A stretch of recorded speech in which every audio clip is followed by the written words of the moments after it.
Assalamualaikum warahmatullahi wabarakatuh. Bismillahirrahmanirrahim. Alhamdulillahirabbil alamin. Wassalatu wassalamu ala asyrofil anbiya'i wal mursalin Muhammadin wa ala alihi wa ashabihi ajma'in. Masyaallahu kan wa ma lam yasha' lam yakun. La haula wa la quwata illa billahil aliyil azim. Amma ba'd.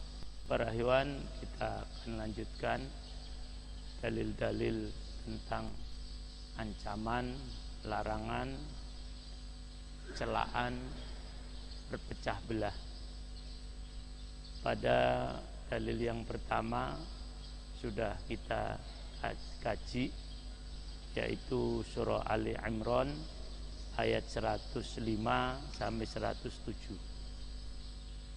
Nah, sekarang dalil yang kedua, dan ini pun sudah kita kaji sebagiannya, yaitu surah Al-An'am 153. Dulu kita sampai halaman yang ke-34.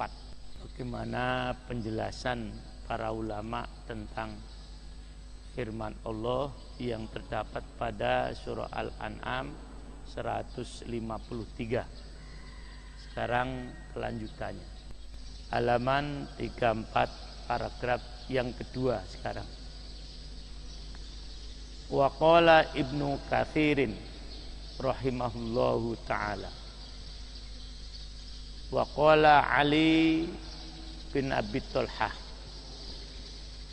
An Ibni Abbas, dari Ibnu Abbas. Dalam perspektif hadis ini bisa mu'allaq karena ada beberapa perawi yang tidak disebutkan. Fi qaulihi, pada firman Allah, wala tattabi'us subula fatafarraqu bikum an sabilih.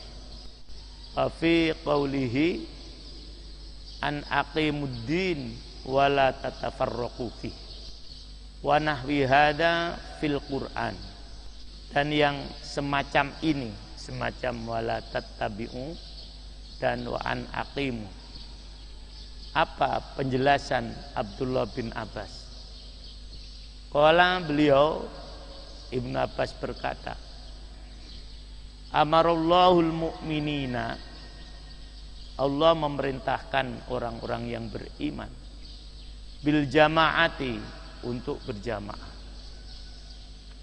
wa nahahum, dan melarang mereka sapa Allah anil ikhtilafi, dari berselisih, wa tafarruqati, dan berpecah belah, wa akhbarahum, dan Allah memberitahukan kepada mereka annahu, bahwasanya, domirnya domir sya'an, tidak harus ada marja'nya. Innama halaka man kana qablahum, sesungguhnya rusaknya atau hancurnya orang-orang yang sebelum mereka, adatul hasr, hanyalah bil mirai, karena perdebatan atau perselisihan, wal khusumati, dan pertengkaran atau perdebatan sama, fi dinillahi, dalam agama Allah, wa nahwi hada, dan yang seperti ini. Qalahu, berkata juga Mujahid mufassir dari generasi tabi'in, wa ghairu wahidin, dan bukan hanya satu. Jadi firman Allah yang semacam ini, wala tattabi'us subula wa an aqimu wa an aqimuddin, dan seterusnya, itu menurut Abdullah bin Abbas adalah perintah Allah kepada orang yang beriman untuk berjamaah. dan larangan Allah pada orang beriman agar tidak berselisih dan berpecah belah. Dan pemberitahuan dari Allah, apa coba kurangnya? Allah dengan kasih sayangnya memberitahu bahwasanya kurang lebih begini, wahai umat Muhammad sallallahu alaihi wasallam yang sekarang ini, saya beritahu ya, hancurnya umat-umat sebelum kalian itu karena perselisihan dan perdebatan di dalam agama Allah. Kurang lebihnya, maka kalau saya tambahin, jangan kamu melakukan hal ini. Nah, demikian beberapa pandangan dari para ulama ahli tafsir termasuk Mujahid. Tsumma saqa Ibnu Katsir, kemudian mengikuti atau merelevansikan, mengikuti dengan penyesuaian, itu saqo ya suku. Ibnu Katsir rahimallahu haditha Ibni Mas'udin, hadisnya Ibnu Mas'ud, wa dzakara takhrijahu, dan beliau menuturkan tahrisnya. Itu di dalam kitab tafsir Ibnu Katsir bisa dilihat. Wa qala Asy-Syaukani, nah, sekarang berkata Imam Asy-Syaukani dalam Fathul Qadir, dia adalah seorang mufassir Syi'i Zaidi ya, sehingga pandangannya hampir banyak mirip dengan Sunni dan memang banyak dipakai oleh ulama Ahlus Sunnah wal Jamaah, orang Yaman. Rahimallahu ta'ala fi tafsiril ayat, dalam menafsirkan ayat ini. Wa qala Ibnu Atiyah, beliau dapatkan dari Ibnu Atiyah, wa hadas subul, dan jalan-jalan ini ta'ummu, mencakup atau merata untuk al-Yahudiyah, pada orang-orang Yahudi, wan Nasraniyah, dan orang-orang Nasrani, wal Majusiyah, dan Majusi. Kalau dibaca wal Nasriyata karena jadi fa'ilnya ta'ummu, atof daripada Yahudiyata, wal Majusiyata, dan Majusiyah, wasairo ahlil milali wa ahlil bid'ah wad dolalati, dan untuk seluruh ahli atau pemeluk agama, wa ahlil bid'ah, dan pengikut bid'ah, wad dolalati, dan kesesatan, min ahlil hawa, dari pengikut hawa nafsu, wasyududi, dan yang melenceng, fil furu'i, dalam masalah-masalah furu', wa ghairi dzalika, dan yang semacam itu. Kalau syududa diwakafkan kepada sa'iro juga bisa untuk menyendirikan penjelasan. Min ahli ta'ammuk, dari orang-orang yang suka memperdalam, fil jadali, dalam berdebat, wal haudi, dan memperdalam,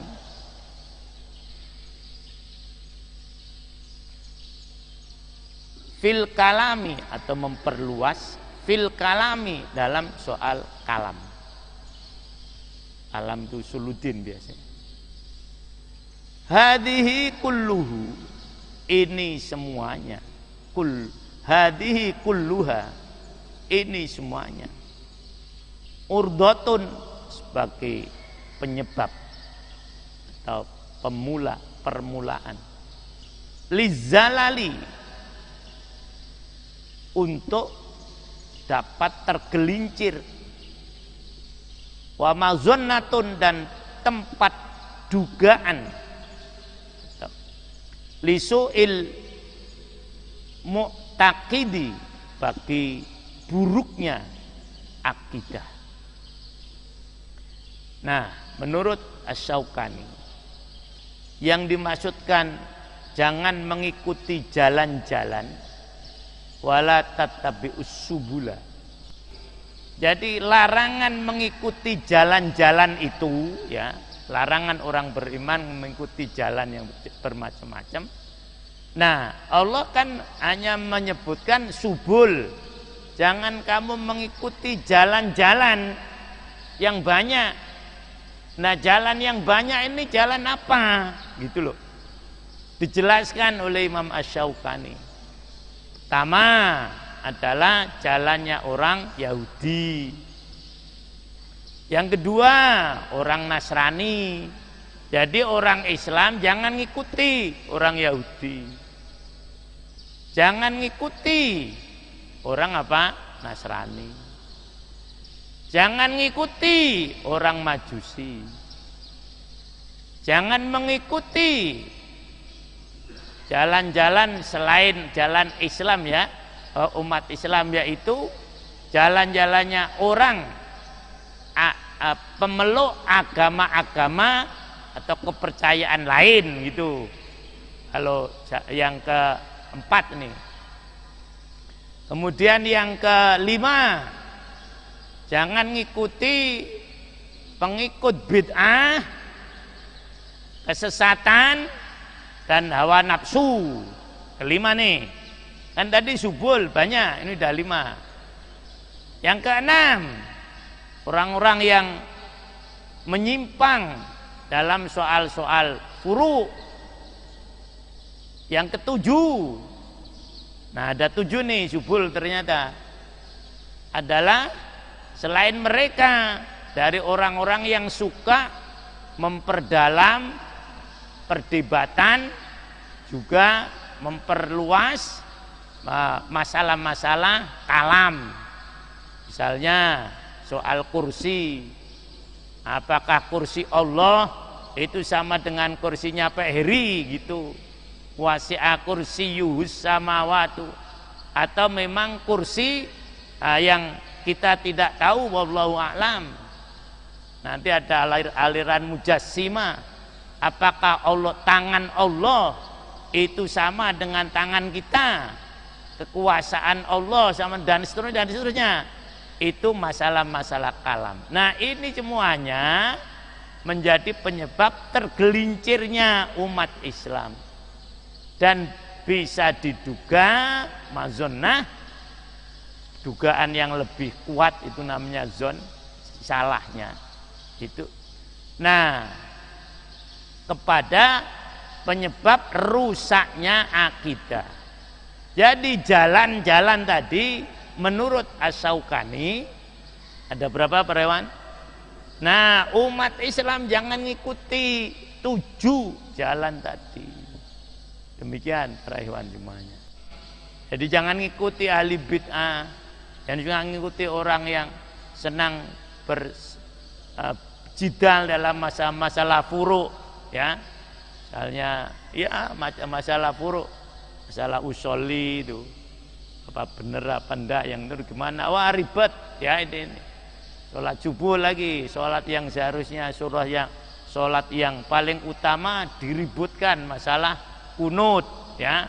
Akhirnya ya daripada ribut nggak usah sholat kunut, sholat subuh berjamaah lah, di rumah aja lah. Jadi antara jamaah dengan kunut lebih dipentingkan kunutnya, sehingga dia tidak mau berjamaah dengan masjid yang berkunut. Alasannya kenapa ikhwan tidak berjamaah sholat subuh? Nah, di situ ada kunutnya kok. Nah, gitu. Nah, ini para ikhwan semuanya kadang-kadang begitu, ribut saja. Nah, jangan ngikuti yang demikian itu. Setan tahu betul sholat subuh itu nilainya dahsyat sekali, ya. Tarawih, ya kan, mulia betul tarawih di bulan Ramadan kan. Man qoma ramadhana imanan wa ihtisaban dan seterusnya. Tanya, kenapa enggak terawih? Oh itu 23 kok. Loh kan gitu. Nah, lagi kenapa untuk itu 11? Ah ributnya. Nah, itu jangan begitu. Nah.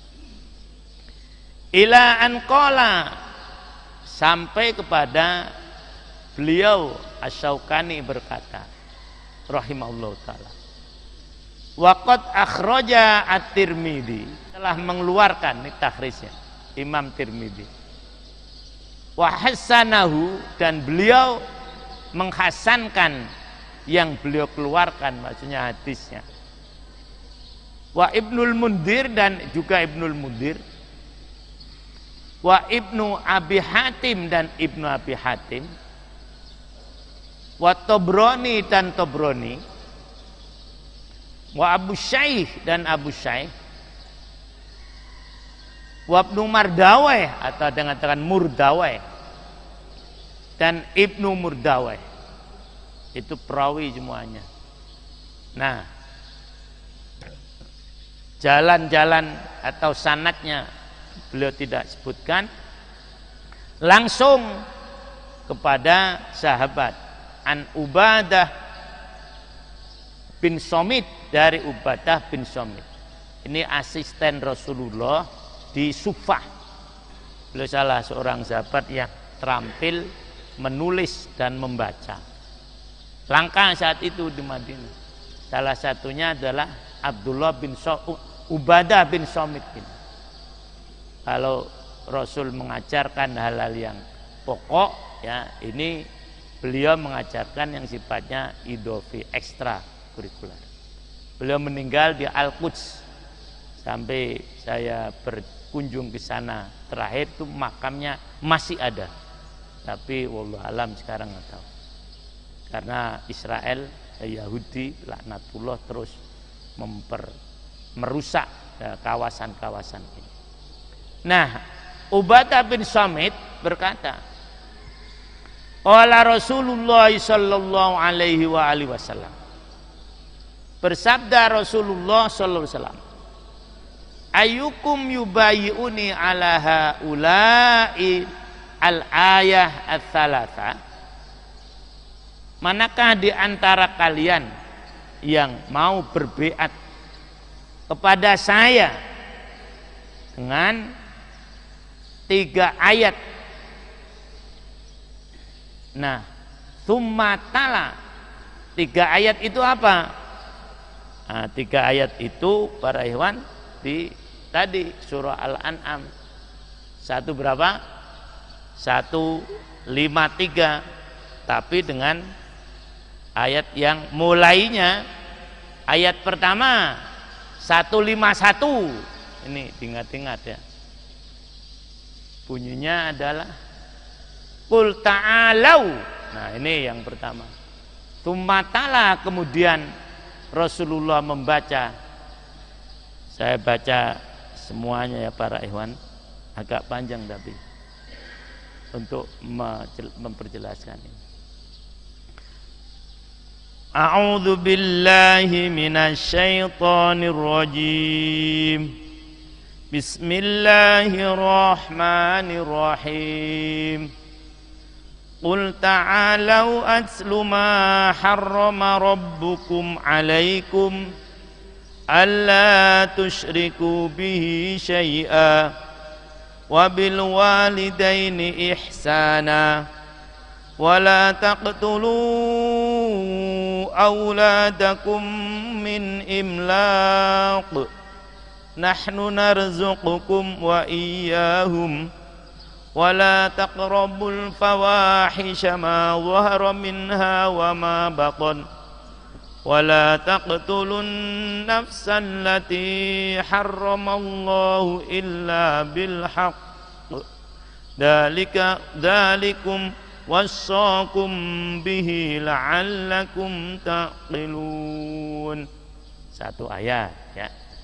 Ayat yang kedua, wala taqrabu malal yatimi illa billati hi ahsanu hatta yablugha ashuddah wa awful kaila wal mizana bil qist la nukallifu nafsan illa wus'aha wa idza qultum fa'dilu walau kana dha qurba wa bi ahdillahi awfu dzalikum wassaqum bihi la'allakum tadhakkarun. 2 ayat yang ketiga, wa anna hadha sirati mustaqiman fattabi'uhu wa la tattabi'us subula fatafarraqa bikum an sabilihi dzalikum wassaqum bihi la'allakum tattaqun.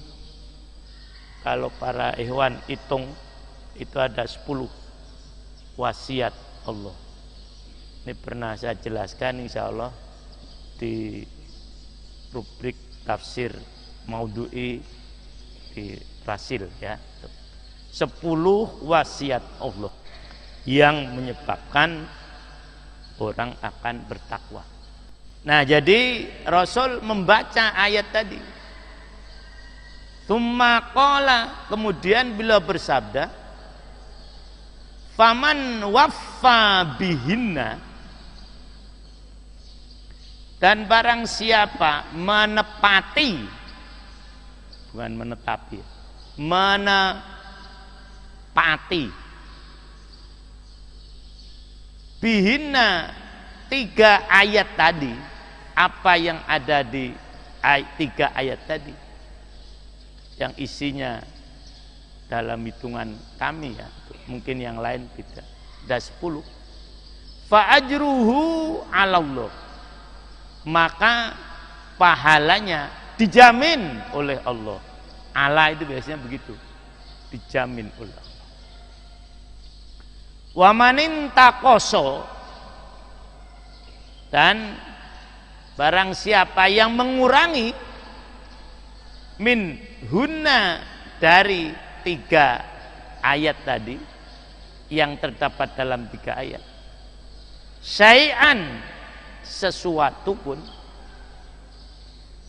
fa'adrakahu fid dunya, maka Allah akan mendatangkan untuknya yang mengurangi tadi.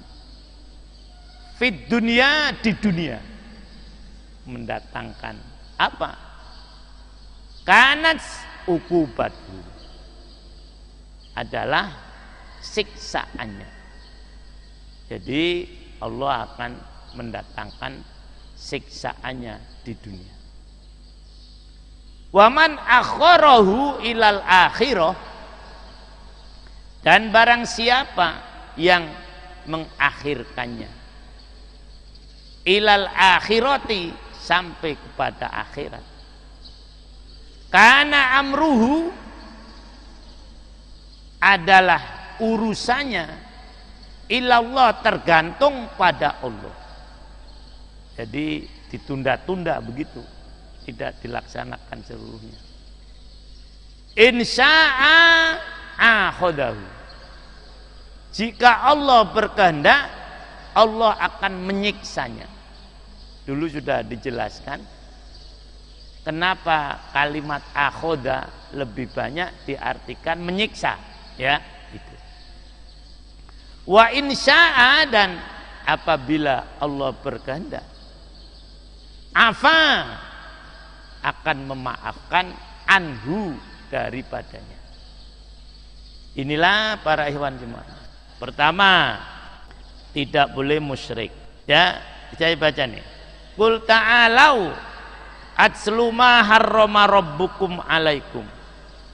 Katakan, mari ya kalian semuanya, saya akan bacakan yang diharamkan oleh Allah kepada kalian. Pertama, alla tusyriku bihi syai'a. Jangan musyrik. 1. Yang kedua, wabil walidaini ihsana. Hendaknya berbuat baik kepada orang tua. Yang ketiga, wala taqtulu auladakum min imlaq. Jangan membunuh anak karena takut lapar, takut miskin. Lah kalau tidak takut miskin gimana? Membunuh anak tapi tidak takut miskin, membunuh karena malu misalnya gitu, boleh nggak? Ya lebih tidak boleh. Hanya karena memang rata-rata orang membunuh anak ini karena takut apa? Miskin. Ya itu ini. Kalau dulu di kalangan orang Arab membunuh anak perempuan karena mencangkut harga diri. Nah kemudian yang keempat, wala taqrabul fawahisha ma dhahara minha wa ma baton. Tidak mendekati perbuatan yang keji. Para ahli tafsir menjelaskan ini rata-rata zina, baik terang-terangan maupun yang tidak tampak. Karena di kalangan orang Arab jahiliyah, kalau zina terang-terangan nggak apa-apa. Yang tidak boleh kalau sembunyi-sembunyi. Nah jadi itu ya. Yang keempat, jangan melakukan zina terang-terangan maupun sembunyi-sembunyi. Yang kelima, membunuh jiwa yang diharamkan oleh Allah kecuali alasan yang benar, yaitu apa? Qisas yang dilakukan oleh ulil amri. Yang keenam, wala taqrabu malal yatim, yaitu jangan mendekati harta anak yatim kecuali dengan alasan yang benar dan sampai nanti dia dewasa diminta pertimbangan. Yang ketujuh, wa auful kaila wal mizana bil qist, dan menepati takaran dan timbangan. Kemudian yang ke berapa? 78 ya, menepati takaran dan timbangan. Kemudian yang ke-9 tadi tak dibagi, menepati timbangan dan takaran. Itu kalau dipisah ya itu. Nah kemudian yang ke-9 apa? Wa idza qultum fa'dilu walau kana dza qurba, bersikap adil ya, itu walaupun kepada sanak kerabat. Ini padahal Rasul sudah memberitahu, seandainya laukanat Fatimah sarqat lakotok tuh, seandainya Fatimah itu mencuri, saya potong tangan. Dalam sebuah riwayat tarikh kan Umar bin Khattab pernah menghukum anaknya sendiri. Loh, itulah Islam. Makanya tadi disebutkan fa'dilu walau kana dza qurba. Nah, jadi kepada sanak kerabat itu biasanya memang agak berat. Kalau tadi dipisahkan, dijadikan satu ya, wa auful kaila wal mizan jadikan satu, maka ini jadi yang ke-8. Wa idza qultum fa'dilu walau kana dza qurba. Nah, yang ke-9 apa? Wa bi ahdillahi aufu, dan kepada janji-janji Allah tepati. Itu yang ke-9. Kemudian yang ke-10, wala tattabi'us subula fatafarraqu bikum an sabili. Jangan ngikuti jalan yang bermacam-macam. Jalan bermacam-macam tadi ada berapa Pak Nugrah? 7. Nah ini yang terakhir. Jadi sudah kita jadikan satu aja, kail dan mizan ya, menepati takaran dan timbangan. Kemudian yang ke-9 menepati janji pada Allah ya. Dan kemudian yang ke-10 tidak mengikuti jalan-jalan yang bermacam-macam. Apabila ini ditepati kata Rasulullah, pahalanya dijamin oleh Allah. Kalau ada yang mengurangi, ya tergantung Allah. Kalau yang menunda-nunda nanti sampai akhirat, ya Allah Maha tahu.